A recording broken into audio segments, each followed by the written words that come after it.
اس کو کچل دو، وہ کچلے گا۔ اب کیونکہ جب وہ آوازیں کچلنے لگی اور اس کے بدلے جو ہے تمہیں اقتدار مل گیا اور تمہیں لگ گیا کہ یار آوازیں کچلی جائیں گی تو یہ ہے کہ ہمیں مزید طاقت ملتی رہے گی، اور وہ طاقت تم چڑھتے رہے، اس طاقت کے بلبوتے پہ تم پیسہ بناتے رہے اور اقتدار کے مزے لیتے رہے، اور تمہاری عادت ہوگی اور تم سائیکی کو سمجھ گئے۔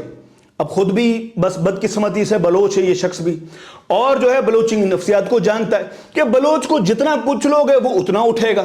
تو اس شخص کے پاس ایک بڑی ٹیکٹس آئی کہ جتنا کچلا جائے، میرا کیا جاتا ہے، عوام ہے اور ریاست ہے آپس میں ایک دوسرے کے سامنے دیوار کی طرح کھڑی ہوگی، وہ ایک دوسرے کے دشمن بن جائیں گے، ہمارا تو کچھ نہیں دیتا، ہمیں تو اقتدار مل جائے گا، پیسہ ملتا رہے گا، بھاڑ میں جائے سب، ہم تو لوٹتے رہیں گے مزہ۔ انہوں نے ہمارے ملک کا جو حال کر دیا، جو میرے ملک کا انہوں نے جو دیوالیہ نکال کے رکھ دیا، اس کا کیا جاتا ہے؟ ٹھیک ہے نا، ملک لہو لہاں ہوا ہے، لوگ شہید ہوئے ہیں، ہمارے فورسز کے لوگ شہید ہوئے ہیں، ہمارے اساسے ضائع ہوئے ہیں، ہمارے جو ہے وہ دفاعی اخراجات وہ پانی کی طرح بہہ گئے، اس کا کیا گیا؟ یہ تو مالدار ہو گیا نا۔ جب سے بلوچستان کی کمانڈ اس نے سنبھالی ہے، بلوچستان نے تو کوئی ترقی نہیں کی، عوام نے، فورسز نے کتنی یہاں سے پنجاب میں، وہ سندھ میں، کے پی میں، سندھ بلوچستان میں کتنی لاشیں جا چکی ہیں، کتنے ہمارے جوان شہید ہو چکے ہیں، اس کے گھر سے کیا گیا ہے؟ ترقی ہو گئی ہے، بے شک ترقی ہوئی ہے، لیکن اس نے ترقی کی ہے۔ جو ایک کنگال تھا آج وہ خربو پتی بن گیا ہے۔ بہرحال وہ ساری چیزیں، اب پچھلے دنوں وہ اسی واقعے کے اندر جب یہ 31 جنوری کا واقعہ ہوا تھا 2026 کا، اس میں جو ہے وہ آتے ہیں بی ایل اے والے، وہاں پر جو ہے وہ چند اہلکاروں کو اٹھا کے لے جاتے ہیں۔ اب یہاں پر سرفراز بگٹی پھر فساد پیدا کرنے کی کوشش کرتا ہے اور اپنی میڈیا ٹیم کو اتنا، کوئی اس نے چند صحافیوں کے میں نام تو نہیں لیتا، خیر اگر ضرورت پڑی تو میں لوں گا، آپ یقین مانیں انہیں اتنا کھلاتا ہے، اتنا انہیں کھلاتا ہے اور پیسہ پانی کی طرح وہ ضائع کر رہا ہے، یہ صرف میڈیا کے اوپر، تاکہ کوئی اس پہ اعتراضات نہ کرے، تاکہ کوئی اس کے اوپر انگلی نہ اٹھائے، سارے اس کی زبان بولے۔ اور پچھلے دنوں رسوائی کا سامنا انہوں نے کروایا، جب بی ایل اے نے پہلی ویڈیو جاری کی، موصوف نے اپنی ٹیم تیار کی، او یار سب لگ جاؤ پیچھے، تاکہ جو ہے نا وہ اے آئی ویڈیو ہے، یہ فلاں ویڈیو اور ڈرامے بازیاں شروع کروا دی، تاکہ مسئلہ حل نہیں ہو، تاکہ ریاست جو ہے اپنے لوگوں کی ریکوری نہیں کرے، تاکہ مسئلہ اسلوبی سے حل نہ ہو، تاکہ اور بگڑے۔ یہ تو اس بندے کی ٹیکٹس ہے نا۔ اب اس میں کیا ہوا، وہ جو ہے وہ ریاست لوگوں نے ٹارگٹ کرنا شروع کیا کہ بھائی ریاست اپنے لوگوں کو نہیں اپنے آتی۔ بھائی ریاست نے کب انکار کیا ہمارے لوگ نہیں ہیں؟ ریاست نے کب دھتکارا؟ اب ان لوگوں نے میسج دینے کی کوشش کی کہ یہاں پر ریاست اپنے لوگوں سے وفادار نہیں ہو۔ بھائی ریاست کب اپنے لوگوں سے وفادار نہیں ہے؟ ریاست نے ہمیشہ وفاداری کی اپنے لوگوں سے، اور لوگوں نے بھی ہمیشہ وفاداری کی اپنے ریاست کے ساتھ۔ تم جیسے منافقوں نے ہمیشہ عوام، ریاست اور ریاست کے جو فورسز کے جو عام لوگ ہیں ان کے درمیان دیوار بنانے کی کوشش سرفراز بگٹی تم نے کی۔ مجبوراً پھر وہ جو ہے بی ایل اے والے دوسری ویڈیو جاری کرتے ہیں، اب وہاں پر لوگوں کی تنقید شروع ہو جاتی ہے۔ تیرے اوپر کس نے تنقید کی؟ حالانکہ ساری فساد، ساری دو نمبریاں تیری تھی۔ اس کے بعد جو ہے وہ تیری ایک جو ہے ایک اور وہ ایک فراغوگی تھی پنجاب میں عثمان بزدار کے ساتھ، اور ایک فراغوگی ہے بلوچستان میں تیرے ساتھ۔ وہ اٹھ کے کہتی ہے کہ مجھے 4 ارب روپے دو، میں بی وائی سی یا بی ایل اے وغیرہ ختم کر دوں گی۔ یار خدا کا واسطہ ہے، کوئی شرم کرو، ٹکے کی بات کرو، جو بات جس میں تماشا نہ بنے، لوگ یہ نہ کہیں کہ کیا بے وقوفوں کو بٹھا کے رکھا ہوا ہے، یہ پاکستان کر کیا رہا ہے۔ اب وہ لوگ تمہیں کون جانتا ہے؟ تم دونوں کی کیا ٹکے کی اوقات ہے؟ بدنام میرا ملک ہو رہا ہے، میرا تماشا بنتا ہے دنیا کے آگے کہ پاکستان کر کیا رہا ہے۔ اتنی بڑی جنگ بلوچستان میں مسلط ہے، لوگ قتل و غارت کی طرف جا رہے ہیں، ملک تباہ ہو رہا ہے، ملک میں کوئی انکم نہیں آ رہی، ملک جو ہے قرضوں میں ڈوبا ہوا ہے، ملک کی امیدیں بلوچستان کے ساتھ، لوگوں کی امیدیں ہیں بلوچستان کے ساتھ۔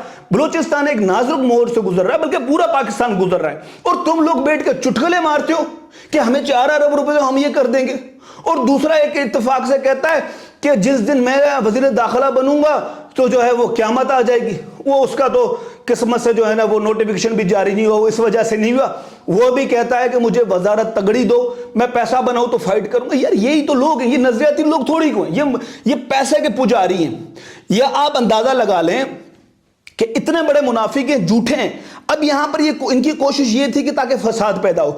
آپ یہاں سے اندازہ لگا لیں، یار دیکھیں چیف آف آرمی ہوتا ہے نا، اس کے پاس تمام چیزیں جاری ہوتی ہیں, سب کچھ جا رہا ہوتا ہے. آپ مجھے ایک بات بتائیں, سی ایم یہ ہے, بار بار اسلام آباد جاتا ہے, ہمیشہ یہ غلط فیڈ کر رہا ہوتا ہے. میں بتاتا ہوں سرفراز بگٹی, انور کاکڑ غلط فیڈ کرتے ہیں. اب آپ دیکھیں ایک اسٹیٹمنٹ آپ نے دیکھی کہ چیف آف آرمی کی, اس نے کہا 1500 لوگ ہیں. او بھائی یار دیکھیں, مجھے بتائیں کیا چیف آف آرمی اپنی بےزتی کرواتے کبھی جان بوجھ کے؟ میرا ایک چھوٹا سا سوال ہے, عام لوگوں سے سوال ہے کہ یار 1500 لوگ, یہ 1500 لوگ کا چورن کس نے بیچا؟ انہوں نے جا کے وہاں بیچا. چیف آف آرمی خود گراؤنڈ پہ تو نہیں آتے نا, انہیں خود تو گراؤنڈ کا تو نہیں پتا نا کہ کیا یہ چیزیں ہیں کیا نہیں. یہاں سے یہ بندہ جا کے فیڈ دو, 1500 لوگ ہم نپٹ لیں گے. اب وہ اس کے بعد وہ میمز بن رہی ہیں, بےزتی کس کی ہو رہی ہے؟ وہ چیف آف آرمی کی ہو رہی ہے, حالانکہ سارا فساد اس کا ہے. یہ خود اس طرح کے چٹکلے کبھی کیوں نہیں بولتا جس سے اس کی بےزتی ہو, سوائے ایک کہ جب اس نے کہا تھا کہ میں بلوچ نہیں ہوں. اب وہاں پر اتنی بڑے ایک مرتبہ اللہ نے اس شخص کو دیا ہے, اس کو تم گمراہ کر رہے ہو, اس کو تم غلط فیڈ کر رہے ہو, اور وہ دنیا میں تمہارے چٹکلوں کی وجہ سے وہ بے عزت ہو رہا ہے. عزت اس کو اللہ نے تمہاری وجہ سے نہیں ہوگا, لیکن تمہاری حرکتیں ایسی ہیں کہ وہ دنیا اس پہ تنقید کرنا شروع کر رہی ہے. لوگوں کو موقع چاہیے, دشمنوں کو موقع چاہیے تنقید کرنے کا. اس کے بعد وہ بیچارہ وزیر داخلہ ہمارا محسن نقوی, وہ بھاگے آتا, اس کو تم کہتے ہو یار یہ تو کچھ بھی نہیں, ہم اس کو نمٹ لیں گے, ایس ایچ او کی مار ہے. اس بیچارے کو کیا پتا یار, اس کو تم نے کیا. آج تک وہ ایک ایس ایچ او کی مار پہ درپدر ہے. جب بھی ایک پٹاخہ پھوٹتا ہے تو بھائی چھوٹا سا واقعہ ہو چاہے بڑا واقعہ, وہ کہتے ہیں بھائی کہاں ہے ایس ایچ او. یار تم یہ ساری چیزیں, یہ آپ چیزوں پہ جب غور کریں گے نا کہ پائے کا ایک وزیر داخلہ, ایک چیف آف آرمی, وہ اس طرح کے الفاظ کیسے کہہ سکتا ہے؟ تو میں یہی بتانے کی کوشش کرتا ہوں, غلط فیڈ یہ لوگ کرتے ہیں, یہ اپنے مفاد کا فائدہ اٹھاتے ہیں, ان کا کچھ بھی نہیں ہے. لوگ مرتے تو مریں, ان کو اپنی اقتدار چاہیے. یہ وہاں پر جا کے کہتے ہیں ہم نمٹ لیں گے, حالانکہ نمٹ نہیں سکتے.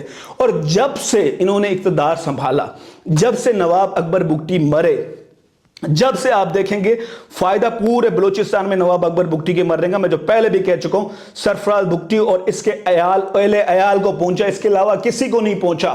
اس سے پہلے حالات بالکل نارمل تھے, ٹھیک ہے نا. تمام بلوچستان میں بیرون ملک کے لوگ آ کے سفر کیا کرتے تھے, بلوچستان پرامن تھا.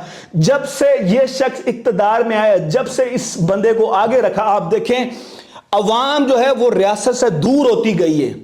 آپ ادھر نہ جائیں, اس چیف کے پچھلے 3 سال اٹھا لیں, 3.5 سال اٹھا کے آپ دیکھ لیں, آپ یہ بتائیں کہ ان کی کارکردگی نے کہ عوام کو ان کے قریب تر کیا یا دور تر کیا؟ آپ کو جواب ملے گا دور تر کیا. اور یہی بلوچستان تھا, ہم نے اپنی آنکھوں سے دیکھا تھا, فوج جب نکلتی تھی لوگ سلوٹ کیا کرتے تھے, وہ چائے کا کپ لے کے وہ آگے پیچھے گھومتے تھے کہ یار ہم سپاہیوں کو چائے پلانے کا ہمیں موقع ملے, وہ ان کی خدمت کیا کرتے تھے.